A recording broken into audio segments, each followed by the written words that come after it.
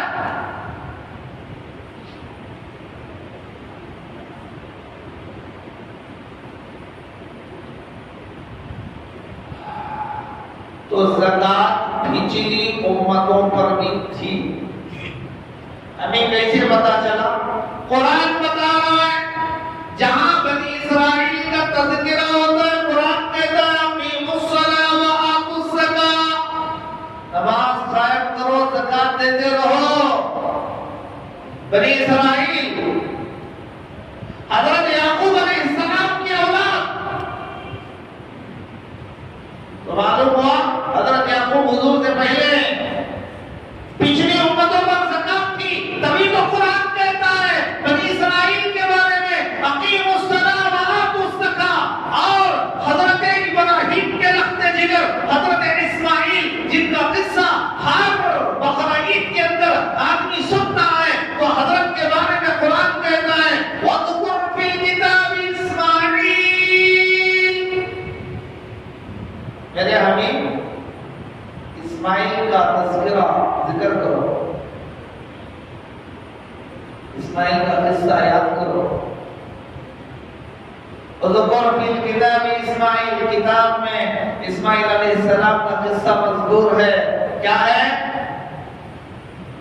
हाँ, इन्नहु काना सादिक़ल वादी व काना रसूलन नबिय्या व काना यअमुरु अहलहु बिस्सलाति वज़्ज़काति व काना इंदा रब्बिही मर्दिय्या।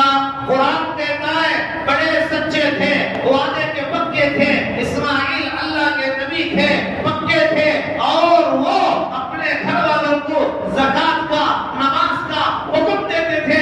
वो काना यअमुरु अहलहु, अपने घर वालों को हुक्म देते थे नमाज पढ़ो, ज़कात अदा करो। वो काना इंदा रब्बिही मर्दिय्या, वो अल्लाह के बहुत पसंदीदा बंदे थे। तो इस्माइल अलैहिस्सलाम अपनी कौम के ज़रिए ज़कात अदा करो, तो मालूम हो पिछली उम्मतों को। हज़रत ईसा अलैहिस्सलाम लोगों में कहते हैं क़ाल इन्नी अब्दुल्लाह आतानियल किताब, लोगों में अल्लाह का बंदा हूँ, अल्लाह ने मुझे किताब दी है। लोग कहते थे ना ईसा अलैहिस्सलाम अल्लाह के बेटे हैं। क़ाल इन्नी अब्दुल्लाह आतानियल किताब व जअलनी नबिय्या, और अल्लाह ने मुझे नबी बनाया। व औसानी बिस्सलाति वज़्ज़काति मा दुम्तु हय्या, और मुझे वसीयत की है मेरे रब ने, ईसा जब तक जिंदा रहोगे नमाज पढ़ते रहना और ज़कात देते रहना। अब देखो हज़रत ईसा भी हुजूर से पहले ही, हज़रत इस्माइल भी हुजूर से पहले ही, हज़रत मूसा भी हुजूर से पहले ही, हज़रत याकूब की औलाद भी हुजूर से पहले ही, हज़रत आदम की औलाद हुजूर से पहले ही, सब ज़कात दे रहे, ज़कात दे रहे। तो मेरे भाइयों, ये हमारे लिए कोई नई चीज नहीं है, लेकिन खुसूसियत ये है ज़कात खाने की इजाजत है। अल्लाह कहता है मेरे नबी खुज़ मिन अमवालिहिम सदक़तन तुतहिरुहुम व तुज़क्कीहिम बिहा व सल्ली अलैहिम। मेरे हबीब अपने सहाबा से ज़कात लो ताकि हमें उनको पाक साफ करे और उनके लिए दुआ दो। तो कुरान करीम में ज़कात की अहमियत को बयान किया। जैसे नमाज की अहमियत है ऐसे ज़कात की अहमियत है। ज़कात को मामूली मत समझो।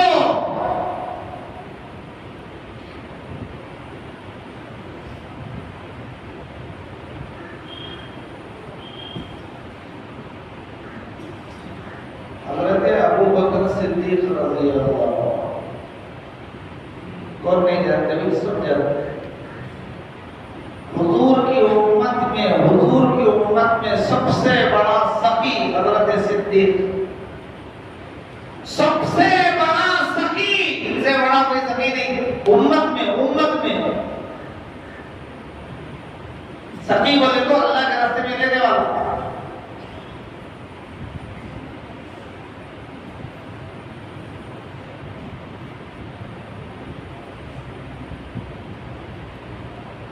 जब इस्लाम लाए तो 4000 दिनार थे अपने पास, अरबों खरबोपति 4000 दिनार। इस्लाम जब लाए तो 4000 दिनार। इस्लाम लाने के बाद खर्च करते रहे। मक्की जिंदगी होगी, मदीना जिंदगी, मदनी जिंदगी में आए। अल्लाह के रसूल ने तबूक का ऐलान किया, माल जमा करो। तबूक बहुत दूर मदीने से, गर्मी का सफर।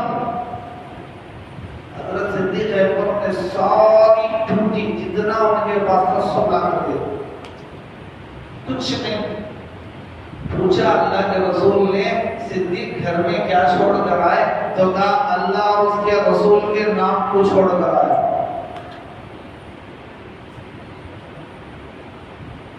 जिब्रील आ गए,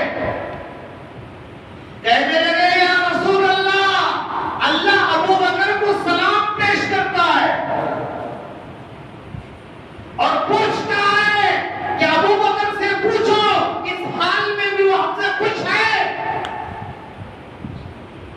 कुर्ते कोई बटन नहीं थे, हज़रत सिद्दीक़ ने बबूल के कांटे लगाए हुए, कीकर के कांटे। 4000 दीनार वाला अल्लाह के रास्ते पर इतना खर्च किया, अल्लाह खुश होकर तेरा सलाम है। तो मेरे भाइयों, अल्लाह के रास्ते में देना ये कोई मामूली चीज नहीं है।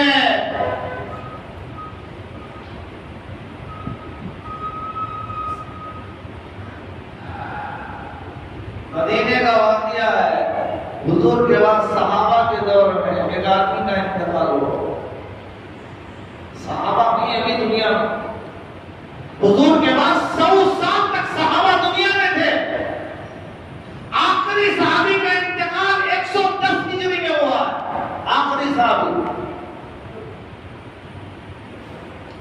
तो सहाबा के दौर में एक आदमी का इंतकाल हुआ, खबर खोदी गई, सांपों से भर गई, दूसरी खोदी सांपों से भर गई, तीसरी खोदी सांपों से भर गई, चौथी खोदी सांपों से भर गई। हज़रत अब्दुल्लाह इब्न अब्बास रईसुल मुफस्सिरीन, कुरान के सबसे बड़े मुफस्सिर हज़रत अब्दुल्लाह इब्न अब्बास मौजूद थे। उनकी खिदमत में गए, सुनाया हज़रत एक आदमी का इंतकाल हो गया है। खबर खोदते ही सांपों से भर जाती है। हज़रत ने फरमाया दुनिया के जिस कोने में भी उसके लिए खबर खोदो सांपों से भर जाएगी, इसलिए कि वो ज़कात नहीं देता था।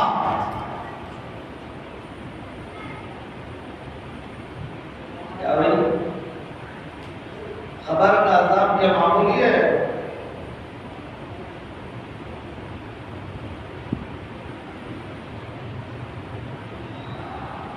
अल्लाह हम सब की हिफाजत करे।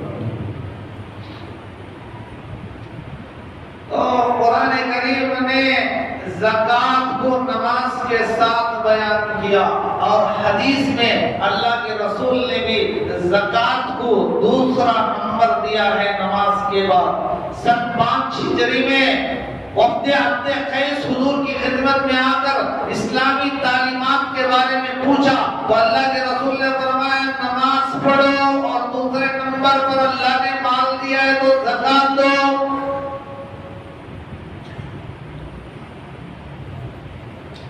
9 हिजरी में जब हज़रत मुआज़ को यमन का गवर्नर बनाकर अल्लाह के रसूल ने मदीने के बाहर तक उनको छोड़ने के लिए गए, कहा ना मुआज़ दोबारा आएगा तो मैं नहीं रहूंगा। हज़रत मुआज़ रोने लगे। सहाबा को तो हुजूर से मोहब्बत थी, पल के लिए भी एक आंख से गायब हो जाए पसंद नहीं था सहाबा को। सहाबा तो दीवाने थे, परवाने थे, मस्ताने थे। तो अल्लाह के रसूल यमन का गवर्नर बनाकर मदीने से छोड़ने जा रहे हैं, मदीने के बाहर तक जा रहे हैं, कह रहे हैं मुआज़, यमन वालों को पहले तौहीद की दावत देना, अल्लाह एक है। या अय्युहन्नास क़ूलू ला इलाहा इल्लल्लाह तुफ़्लिहून, लोगों अल्लाह एक है, तौहीद तौहीद अल्लाह के एक होने की दावत देना, सारे शिर्क की जड़ों को काट दिया।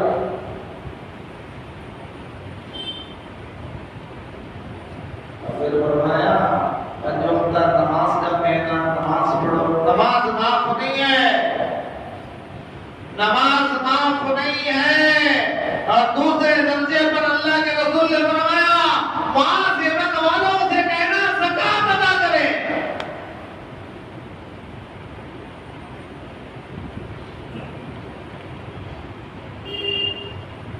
हारून को हज़रत मूसा ने यही तो कहा था, अल्लाह ने इतना माल दिया है भाई ज़कात दे दो, दुश्मनी बढ़ा दे। दुश्मनी की वजह यही ज़कात। चचाजाद भाई था, तौरात का हाफिज था। हारून कोई बेढंगा आदमी नहीं था, तौरात का हाफिज था। हज़रत मूसा अलैहिस्सलाम का चचाजाद भाई था। दुश्मन क्यों हुआ? मूसा ने कहा अल्लाह ने मांग दिया है ज़कात दे, अल्लाह ने ज़कात फर्ज की है, तो कहने लगा मैं नहीं देता, मेरी जाती कमाई है, मैंने कमाया है, मैं नंगा बेगोर आया था, घर मैंने बनाया। बोलते नहीं लोग आज इतने हालत में हो, सो पैसा कितने पापड़ बेला बनने वालों, अरे भाई दबाव किसने दिया? दबाव देने से तो पापड़ बेला है, वरना पेपर खाता। खाना और पकाने में फर्क ना करता।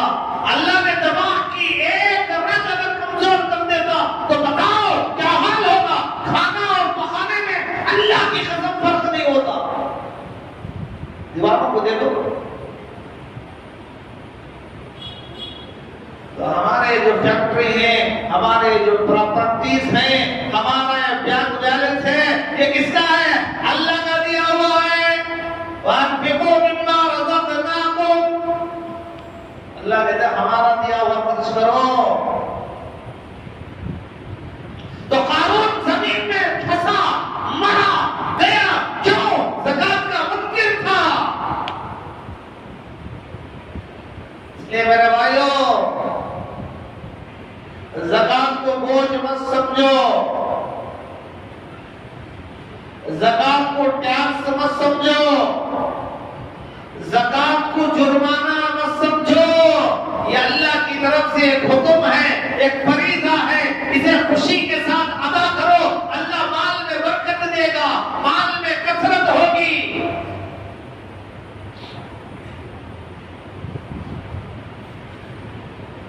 कुरान करीम में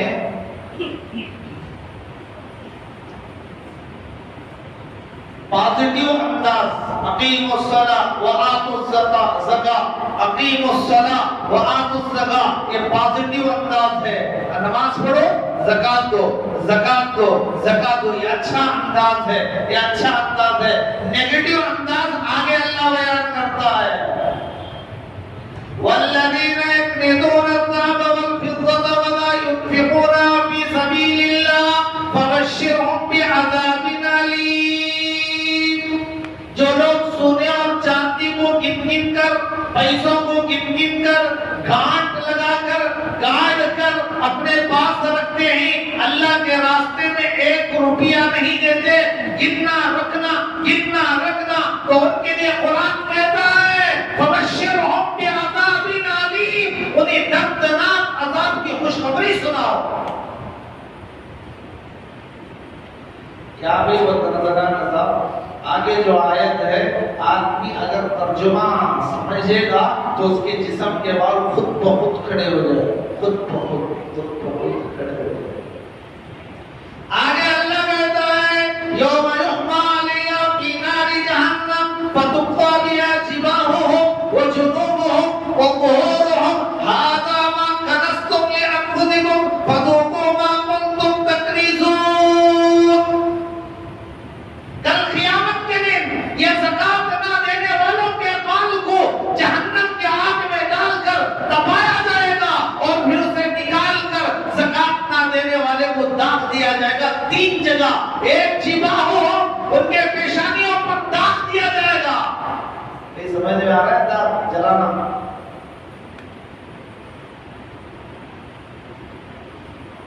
जहन्नम की आग, एक तो दुनिया की आग, दुनिया की आग में कोई चीज लाल हो गई, सफेद हो गई तो पकड़ नहीं सकता, पकड़ सकता? लाल हो गई, पीली हो गई, सफेद हो गई, सफेद हो गई तो एकदम पावरफुल, अब आपके उसके अंदर राख हो जाएगा।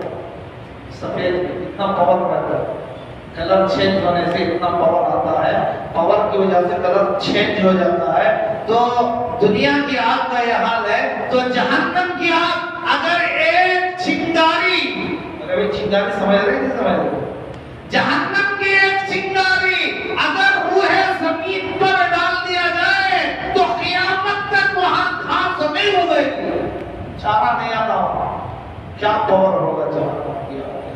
अब उस जहन्नम की आग में ये जो माल जमा कर करके रख के मर के चला गया, तो उसके माल को जहन्नम के आग में डालकर जलाया जाएगा। जब अच्छा जल जाएगा उसे उठाकर उसके पेशानी पर फिर जिबाहुहुम और जुनूबुहुम, ये पहलुओं पर जलाया जाएगा, वो ज़ुहूरुहुम और उनके पीठों पर जलाया जाएगा। ये 3 जगह जलाया जाएगा। मुफस्सिर कहता है, कुरान की तफसीर बयान करने वाले, कुरान के नुकात निकालने वाले, कुरान को खोलकर अवाम के सामने पेश करने वाले सवाल उठाया ये 3 ही जगह अल्लाह क्यों जलाता है? फिर जवाब उन्होंने लिखा, इसलिए ये 3 जगह कुरान बयान करता है। मांगने वाले को देखकर कंजूस फकीर सबसे पहले अपने पेशानी पर झिल्ली डालता है कि वही आ गया, इसलिए पेशानी को जलाया जाए। और क्या नाम उठा ले, वो आ गए।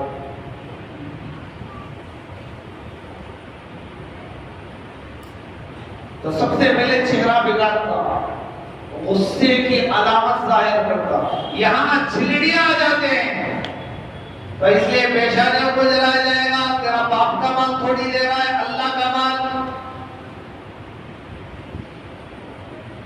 क्या दे रहा है? खद्दर का कपड़ा, ब्यादर के कपड़े। भाई अल्लाह के लिए खौफ करो, देने वालों अल्लाह के लिए खौफ करो। ऐसा कपड़ा जो खुद पहनना पसंद करते हो, औरतों को दे रही तो ऐसा कपड़ा दो जो अपनी बीवी पसंद करती हो। मैं मंजे दो को नहीं बोल रहा हूँ, तो ऐसे समझेंगे हजरत बोल देते थे अपने वास्ते बोलो। किसी को भी दे रहे हैं तो ब्यादर बांधने का कपड़ा मत दो, तुम्हारी वो ज़कात कबूल नहीं होगी, तुम्हारा वो देना कबूल नहीं होगा, तुम्हारे मुंह पर बांध दिया जाएगा। ये सबके लिए है, मेरे लिए भी है, आपके लिए भी है। अगर देने का दिल अगर आप कर रहा है तो अच्छा दो, ऐसा दो जो खुद पहने। लोग आजकल मजाक बना रहे हैं, करोड़ों पति आदमी 50 रुपये मिनट में कपड़ा ला के दे रहा है।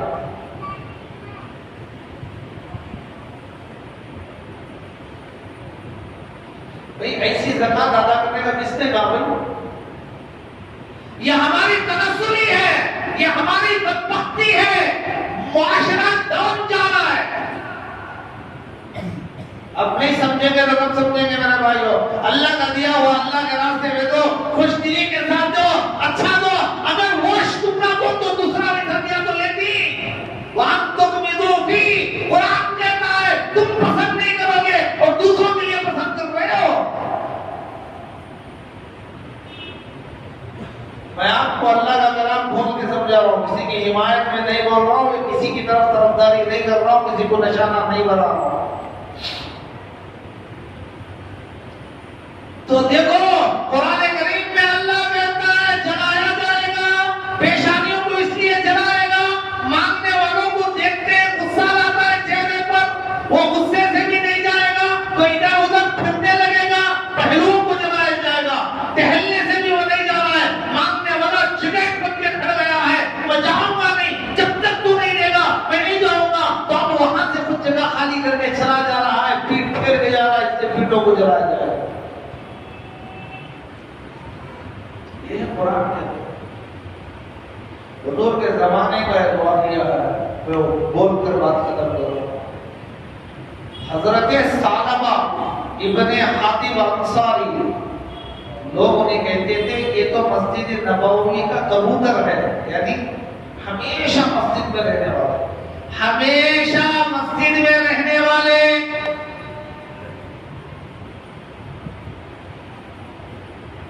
गरीबा एक दिन आकर कहने लगे या रसूलल्लाह दुआ करो अल्लाह मुझे मालदार बना दे। किसे ख्वाहिश नहीं होती? किसे ख्वाहिश नहीं? अल्लाह के रसूल ने फरमाया सालबा मेरा तरीका पसंद नहीं। मेरा क्या तरीका है? एक दिन खाता हूं, एक दिन भूखा रहता हूं, एक दिन खाता हूं, एक दिन पेट पर पत्थर बांधता हूं। सालबा अगर नहीं चाहता तो ये मदीने का जो बड़ा पहाड़ है, मदीने का पहाड़ गुजा और अब उसकी तरफ अल्लाह के रसूल ने उंगली से इशारा करके कहा सालबा अगर नहीं चाहता तो ये मदीने का पहाड़ सोना बनकर मेरे साथ फिरता। उलमा ने लिखा है और तजरबेकारों ने भी कहा है जिस वक्त अल्लाह के रसूल ने यूं इशारा किया था अल्लाह ने उसे सोना बना दिया और का पहाड़ पूरा सोना। लेकिन मैंने पसंद नहीं किया। हजरत सालबा वापस चले गए, दूसरे दिन आके रसूलल्लाह मुझे दुआ कीजिए मालदार हो जाऊं। तीसरे बार आकर कहने लगे या रसूलल्लाह दुआ करो अल्लाह मान लेगा तो हक वालों का हक अदा करूंगा, किसी पर जुल्म नहीं करूंगा, कंजूसी नहीं करूंगा, बखीली नहीं करूंगा। अल्लाह के रसूल ने हाथ उठाकर दुआ कर दी, हुजूर की दुआ तो रद्द नहीं होगी। बदन में हाथ उठाए, फरिश्ते मदद के लिए आ गए, हाथ नीचे छोड़ने से पहले पहले फरिश्ते आ गए। इधर हाथ उठाए इधर कबूल। साहबा के पास जब बकरियां थी, अल्लाह ने बकरियों में इतनी बरकत दी, इतनी बरकत दी, इतनी ज्यादा हो गए उनको मदीना छोड़कर बाहर मैदान में जाना पड़ा। अब जब मैदान में गए मांग ज्यादा होने की वजह से सिर्फ 2 नमाजों में आते थे, जोहर असर। पहले 5 वक्त नमाज मस्जिद नबवी में पढ़ने वाला आदमी जब माल बढ़ा बाहर चले गए तो हर नमाज पढ़ने नहीं हो रहा, माल के पास रहकर फजर मगरिब इशा पढ़ते हैं, असर और ज़ोहर 2 नमाज मस्जिद नबवी में आकर पढ़ते हैं और बड़ा माल तो फिर वहां से और आगे निकल गए तो फिर सिर्फ जुमा में आने लगे। 5 वक्त की नमाज अपनी जगह, सिर्फ जुमा में आ रहे हैं। फिर अल्लाह ने और इतना बढ़ाया, मदीने से दूर चला गए, जुमा भी गया, ईदैन भी गया, आते ही नहीं। हुजूर ने पूछा भाई सालबा कहां गया? साहबा ने या रसूल अल्लाह उनके माल में इतनी बरकत हो गई वो बहुत दूर चले गए, मदीने में आपके पीछे नमाज पढ़ना नसीब नहीं हो रहा है। मस्जिद नबवी में एक नमाज 50,000 नमाजों का सवाब। हुजूर पर आयत नाज़िल हुई फ़र्ज़ मिन अमवालिहिम सदक़तन तुतahhiruhum व तुज़क्कीहिम बिहा व सल्ली अलैहिम। ज़कात लो, मालदारों के पास ज़कात लो। हुजूर ने 2 आदमियों को भेजा, जाओ भाई सालबा के पास जानवरों की ज़कात, बनी सुलैम के पास जानवरों की ज़कात लेकर आओ। हुजूर के 2 आमिलीन ज़कात वसूल करने वाले जब सालबा के पास गए, जाकर कहने लगे अल्लाह के रसूल के हम फरिश्तादा हैं, पैगाम पर हैं, हुजूर ने हमें आमिलीन बनाकर ज़कात वसूल करने वाला बनाकर आपके पास भेजा है, आपके इतने जानवर हैं, इसमें ज़कात दो। तो सालबा चेहरे पर झिल्लियां डालकर कहने लगा ये तो ज़कात टैक्स है, ये तो गैर मुस्लिमों से दिया जाता है, मैं तो मुसलमान हूं, ये तो जिज़िया है। खैर तुम्हें आगे जाकर आओ, मैं सूश को देखूं, दिल माना तो दे दूं। वो आगे गए बनी सुलैम के बाद जाकर कहने अल्लाह के रसूल ने भेजा है, इसने अच्छा से अच्छा जानवर पेश कर दिया। वो कहने लगे अल्लाह के रसूल ने अच्छा जानवर लेने से मना किया, ना अच्छा ना एकदम बढ़िया, दरमियान लो, ये अच्छा। तो वो कहने लगा मैं मालिक अपनी खुशी से दे रहा हूं, ले जाओ, ये सब अल्लाह का दिया हुआ है। वापसी में फिर सालबा के पास आए, सालबा फिर वही है, टैक्स है, जुर्माना है, मैं नहीं दे सकता, ये मेरी कमाई है, ये मेरी मेहनत है। वापस आ गए, हुजूर के दरबार में आए, हुजूर की खिदमत में आए, और अभी सारा वाकया बयान करने से पहले हुजूर कहने लगे या वे सालबा, 3 मरतबा अफसोस सालबा पर, सालबा तो गया। मजलिस में सालबा का एक रिश्तेदार बैठा हुआ था, मजलिस खत्म होते दौड़ लगाई उसने, कहा तेरा नाश हो, अल्लाह के रसूल तेरे बारे में ये अल्फाज मस्जिद नबवी में बोल रहे हैं। उसने माल लेकर आया और हुजूर से कहा या रसूलल्लाह गलती होगी ले लो। अल्लाह के रसूल ने फरमाया अल्लाह ने तेरा माल लेने से इनकार कर दिया। हुजूर की वफात के बाद सालबा अबू बकर के जमाने में आया, हजरत अबू बकर कहने लगे जिस माल को अल्लाह का रसूल इनकार किया हो वो सिद्दीक नहीं ले सकता, जा हम ही ले लेंगे। हजरत उमर के जमाने में आया, नहीं है। हजरत उस्मान ने गनी के जमाने में आया, हजरत उमर ने गनी भी इनकार कर दिया, मैं नहीं ले सकता। फिर हजरत उस्मान ने गनी ही के जमाने में उसका इंतकाल हो गया। देखो माल कहां से कहां तक पहुंच जाता है। इसलिए मेरे भाइयों अगर अल्लाह ने दिया, हिंदुस्तान में हमारी तादाद लगभग 30 करोड़ है, लगभग, तादाद अलग भी हो तो सही भी हो सकता है, लगभग। इसमें से 5 करोड़ आदमी अगर मानदार मान लो 5 करोड़ ही, 5 करोड़ में एक आदमी पर 100 रुपये भी लगाओ तो 5 करोड़ के 5 अरब बन जाएंगे। 5 अरब में एक गरीब को 10,000 दो तो कितने 10 लाख आदमी गरीबी से छूट जाएगा, छुटकारा। 10,000 रुपए का आदमी को दो, वो कुछ बिजनेस करेगा, टोपियां लाएगा, इतर लाएगा, खजूर रखेगा, समोसे डालेगा, कुछ काम करेगा और उसके अंदर बढ़ोतरी होगी। आइंदा वो खुद ज़कात देने वाला हो जाएगा। अगर सही तरीके से निकाल कर देंगे, चंद सालों में पूरे हिंदुस्तान के अंदर एक भी ज़कात देने वाला नहीं होगा। लेकिन हमारी बदकिस्मती हम नहीं दे रहे। अच्छा मालदार 1000 करोड़ का एक आदमी, 500 करोड़ के 9 आदमी कहाँ क्या कर रहे हैं? वही 200 रुपयों की साड़ियां दे रहे हैं और वही 11 का कपड़ा ला के मस्जिद वालों को बांट रहे हैं, लोगों को दे रहे हैं, समझ रहे मैंने ज़कात दे दिया। अल्लाह के बंदो, इसे सारी जिंदगी भी अगर करते रहोगे तो तुम्हारी ज़कात तुम्हारे मुंह पर मार दी जाएगी। अल्लाह कहता है वान्फिक़ू मिम्मा रज़क़नाकुम, तुम्हारे बाप का माल नहीं है, वो मैंने तुम्हें दिया है। इसलिए मेरे भाइयों नियत करेंगे, जितने मालदार हैं अल्लाह ताला दिल खोल कर गरीबों की, यतीमों की, जितने भी बेकस हैं, बेसहारा हैं और बेवा हैं, उन सब के लिए मदद करो और अल्लाह के घर के लिए भी जाते हुए दिल खोल कर देते हुए जाओ। अखराजात हैं रमजान के, हर जुमा ऐलान हो रहा है कि रमजान के अंदर अखराजात बढ़ जाते हैं, लेकिन मस्जिद के वास्ते ज़कात और सदक़े का पैसा नहीं देना। ज़कात और सदका, इन्नमा सदक़ातु लिल फुक़राई वल मसाकीन वल आमिलीन अलैहा। कुरान बयान करता है कि ज़कात तो फकीरों का हक है, मिस्कीनों का हक है, ज़कात वसूल करने वालों का हक है। नए जो ईमान लाए वल मुअल्लिफ़ति क़ुलूबुहुम, और नए जो ईमान लाए उनकी दिलजोई के लिए उन्हें दिया जाता था। अपने सबील अल्लाह के रास्ते में जिहाद करने वालों के लिए उनको देना है। इसलिए मेरे भाइयों, ज़कात की रकम मस्जिद में नहीं देना, सदक़े फित्र की रकम मस्जिद में नहीं देना, तलाश करके, तहकीक करके गरीबों को दो, फितरा गरीबों को दो, ज़कात गरीबों को दो, दिल खोल कर दो। देखो आइंदा रमजान तक अल्लाह पाक में कैसा इजाफा करेगा। लिहाजा चाहते हुए अल्लाह के घर के लिए भी भरपूर ताउन करते हुए जाए। अल्लाह ताला देने वाले से खुश होता है। अल्लाह जब खुश होगा तो इतना नवाजेगा, अपनी शान के मुताबिक देगा। अल्लाह ताला हम तमाम की सुनी बातों पर अमल की तौफीक अता फरमाए।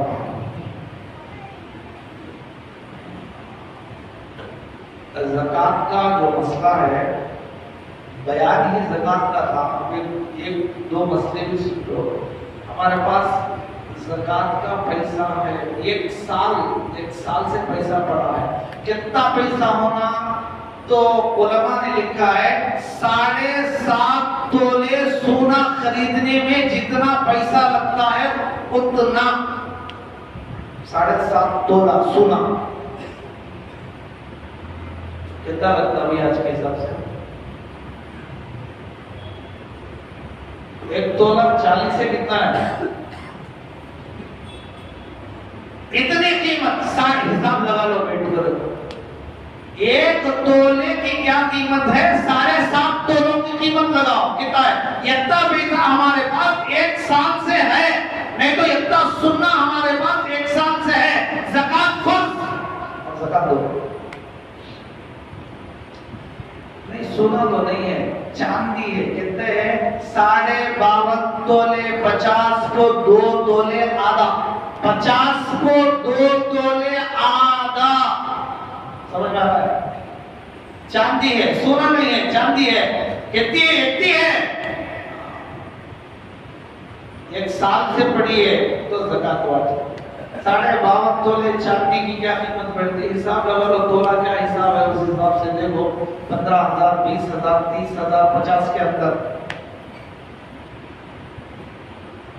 अगर इतनी चांदी है तो वो भी साहिब निसाब है, ज़कात फर्ज है। अब सोना भी नहीं है, चांदी भी नहीं, लेकिन पैसे नहीं, बैंक बैलेंस है। कितना है? हाँ, सोना खरीदने का उतना तो है, लेकिन चांदी खरीद सकता है, इतना पैसा तो है, इतना पैसा तो है। और उसका साल गुजर गया है तो उलमा ने लिखा है ज़कात अदा करो। हमारे पास सोना भी नहीं, चांदी भी नहीं, पैसा भी नहीं, लेकिन वो थोड़ा है। थोड़ा सोना है, थोड़ा चांदी है, थोड़ा पैसा है। अब वो 3 भी मिलाकर देखो कितनी रकम बैठती है। 1 लाख हो रही है, 2 लाख हो रही है, 50 लाख हो रही है, 30 लाख हो रही है, 30,000 हो रही है, 50,000 हो रही है। कितना हो रही है देखो, पूरा मिलाकर सोने की कीमत, चांदी की कीमत, पैसे की कीमत थोड़ा है, सब मिलाकर देखो। अगर चांदी खरीदने 52.5 तोले चांदी खरीदने की कीमत भी अगर वो बच गई तो उस पर भी ज़कात फर्ज है। बैंक में जो फिक्स पैसे करके, फिक्स डिपॉजिट करके रखा है ना, उसमें भी ज़कात है। सुन लो, पैसा जमा करके रखा था बेटी की शादी के लिए, अभी शादी नहीं, लेकिन साल गुजर गया, ज़कात देना है। हज में जाने के लिए रखा था पैसा, अभी नहीं गया, साल गुजर गया, पैसा देना है। घर बनाने के लिए पैसा रखा था, अभी घर नहीं बनाया, साल गुजर गया, वो पैसों पर ज़कात वाजिब है।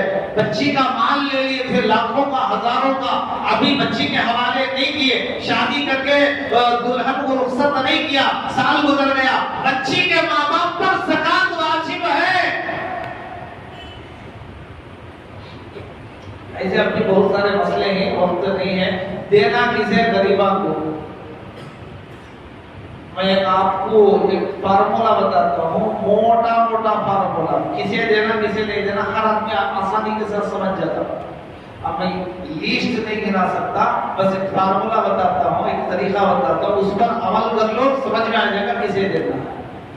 जिससे हम पैदा हुए ही उनको नहीं देना। किससे पैदा हुए? बाप, माँ, दादा, दादी, नाना, नानी। हमारे बाप किससे पैदा हुए? दादा दादी से, माँ नाना नानी से। तो बाप को भी नहीं देना, माँ को भी नहीं देना, दादा को भी देना नहीं, दादी को भी देना नहीं, नाना को भी देना नहीं, नानी को भी नहीं देना। ऐसा जो ऊपर तक, अभी सकड़ दादा, अक्कड़ दादा, उक्कड़ दादा, जितने ही सब ऊपर तक ऐसा, उनको नहीं देना। अगर वो दुनिया से सीटी ठोक दिए ही तो कोई बात नहीं, जिंदे जितने ही उन लोगों को नहीं देना, अपने ऊपर वालों को, जिनसे इन्हें आया है उनको नहीं देना। और फिर इससे जो नीचे और रहे हैं, इससे नीचे कौन है? इसका बेटा है, इसकी बेटी है, इसका पोता है, इसकी पोती है, इसका नवासा है, इसकी नवासी है, इनको नहीं दो। इनके अलावा सबको दो, भाई को दो, बहन को दो, खाला को दो, फूफू को दो, इन्हों सब साइड वाले ना इनसे इन्हें पैदा हुआ ना इनसे वो निकले, वो सब अलग अलग हैं। तो ये तरीका याद रख लो कि जिनसे ये पैदा हुआ है उनको भी नहीं देना, इससे जितने पैदा हुए हैं उनको भी नहीं देना। ये दोनों को छोड़कर, ऊपर वालों को नीचे वालों को छोड़कर साइड वाले जितने हैं सबको दो, रिश्तेदारों को दो, डबल सवाब मिलेगा। अल्लाह की तौफीक अता फरमाए।